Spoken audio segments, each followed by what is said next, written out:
Assalamualaikum warahmatullahi wabarakatuh. Salam sejahtera untuk semuanya. Baik teman-teman, kali ini bertemu lagi di mata kuliah Bahasa Indonesia pada pertemuan ke-12. Baik, langsung saja.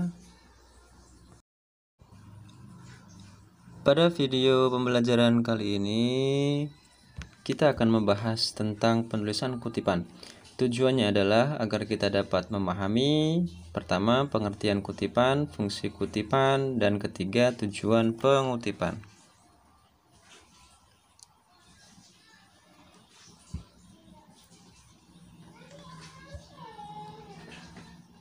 Kutipan adalah gagasan, ide, pendapat yang diambil dari berbagai sumber. Gagasan itu bisa diambil dari kamus, ensiklopedia, artikel, laporan, buku, majalah, internet, dan lain sebagainya. Semua pengutipan harus disertai dengan perujukan. Kealpaan untuk merujuk kutipan dapat dianggap melanggar etika penulisan karya ilmiah. Kealpaan maksudnya itu salah ya.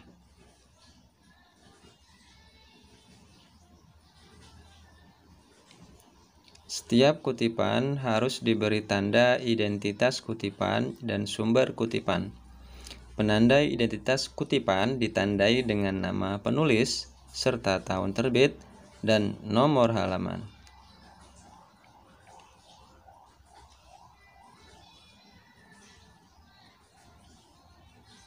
Perhatikan contoh berikut ini.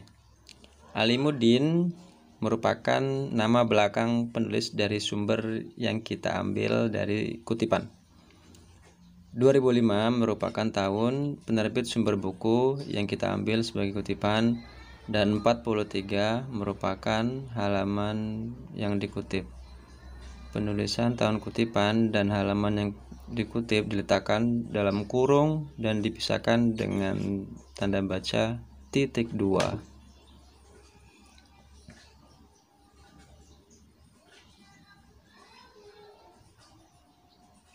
Jika identitas kutipan diletakkan di akhir kutipan, maka identitas kutipan diapit dengan tanda kurung. Setelah kutipan dituliskan nama belakang penulis, kemudian diikuti tahun terbit sumber yang dikutip, dan diikuti halaman yang dikutip. Antara nama belakang penulis dan tahun terbit kutipan dipisahkan dengan tanda baca koma. Kemudian pada tahun terbit kutipan dan halaman yang dikutip dipisahkan dengan tanda baca ×2.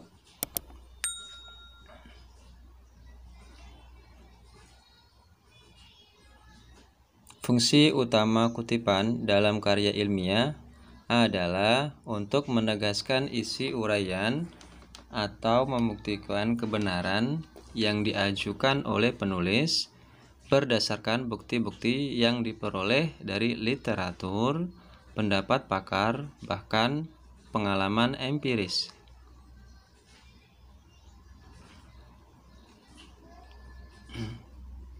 Manfaat kutipan dalam penulisan karya ilmiah diantaranya adalah 1.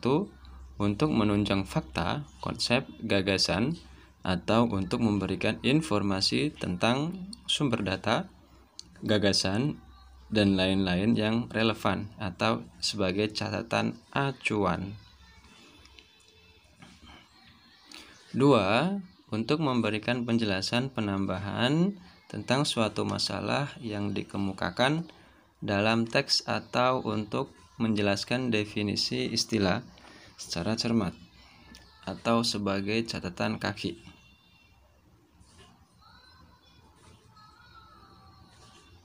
Sedangkan tujuan penulisan kutipan adalah sebagai berikut.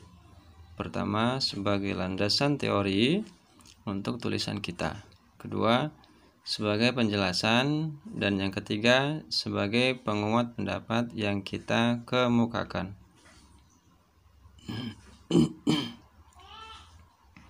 Cermati beberapa pedoman dalam penulisan kutipan berikut.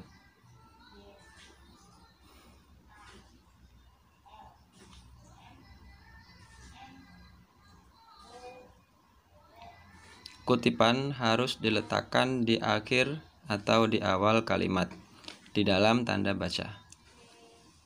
Contohnya, aspek sistem perpajakan tersebut sangat signifikan dalam kurung Larsen, 1971, atau dapat ditulis dengan Larsen dalam kurung 1971 menyatakan bahwa aspek sistem perpajakan tersebut sangat signifikan.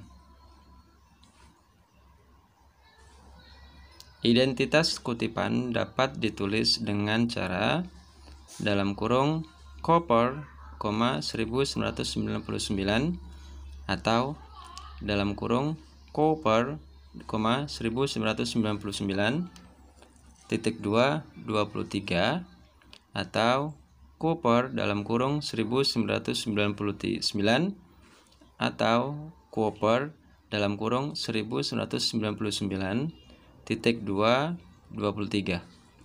Hal itu tergantung bagaimana cara mengutip, apakah mencantumkan nomor halaman referensi ataukah tidak.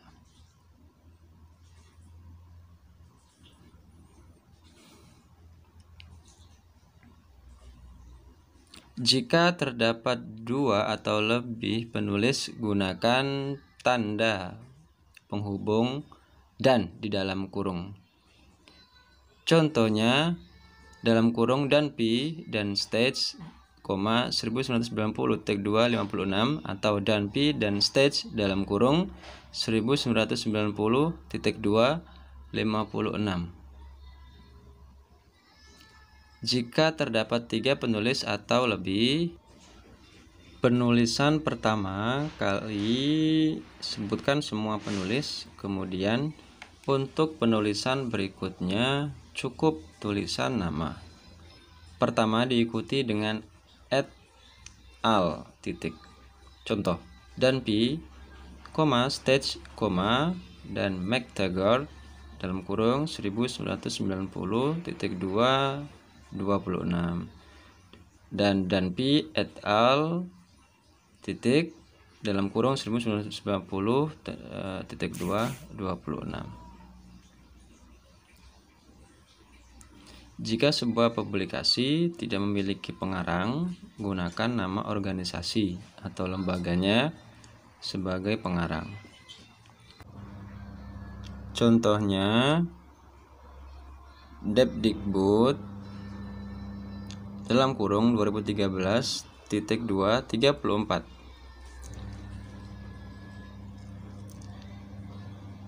Jika Anda mengutip pernyataan yang telah dikutip penulis lain, cantumkan sebagai berikut.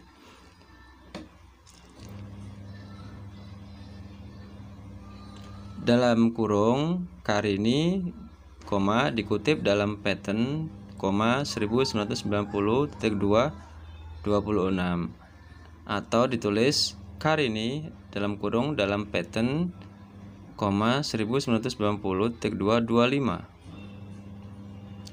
Dua atau lebih kutipan dalam satu kalimat harus dituliskan sesuai urutan abjad dan dipisahkan dengan tanda baca titik koma.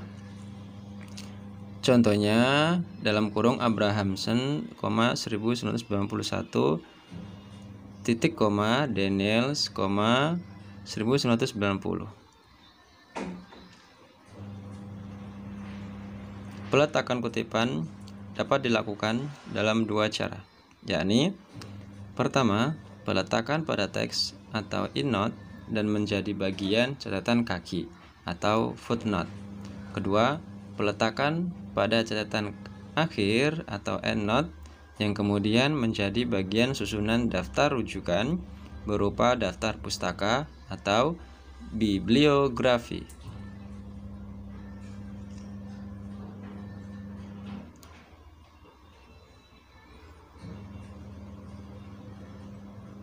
Demikian video pembahasan tentang pedoman penulisan kutipan.